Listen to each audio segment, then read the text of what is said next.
Alrighty, and Wallan is joining us from Our Neighborhood Pet Project. We're talking about kitten season. Yes.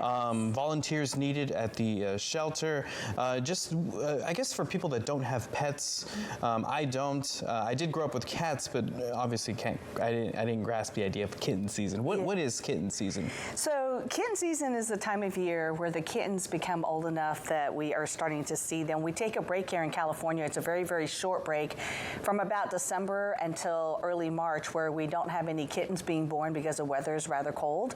But come late March, early April, that's when the kittens start showing up at the shelters. People start reaching out to us looking for help with kittens that they've either found or kittens that are in a bad health condition at a colony. And so what we're looking for are human fosters that can help to take care of these kittens until they're old enough for adoption. Okay, cool. And as far as who can volunteer, probably some guidelines with that too. What are those guidelines? We do have some guidelines. It's a really good question. Obviously, the first thing would be we would hope they would be an animal lover because you're going to be spending a lot of time with your foster kitten.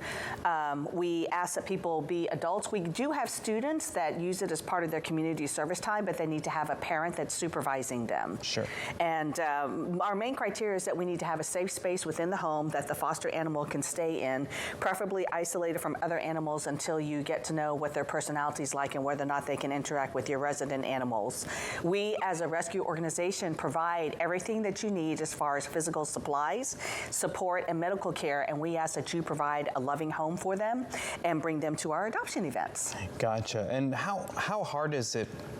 Because I'm assuming you folks have had volunteers in the past with kitten season. Have there been some that have had issues with, you know what, I thought I had a loving home, we went through these guidelines together, we thought it was the right fit, but we had to bring the cat. I'm assuming that's happened before, right? That has happened before.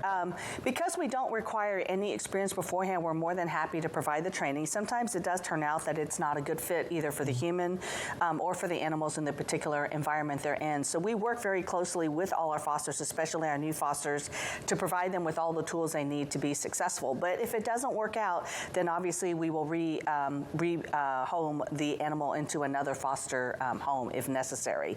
We do have flexibility with our fosters, so they can kind of tell us what age they think they're interested in. Some people like the bottle babies where they get to feed them every few hours.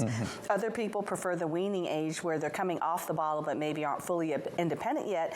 And yet other fosters, because of their work schedules or whatever, only take older kittens that are fully weaned and able to be left alone, in the home for 6 or 7 hours at a time. For sure. And it's one cat, I assume, per... Well, you would think that would be the case, but most of the times when we get kittens in, they're in litters, and a typical cat has 6 kittens at a time.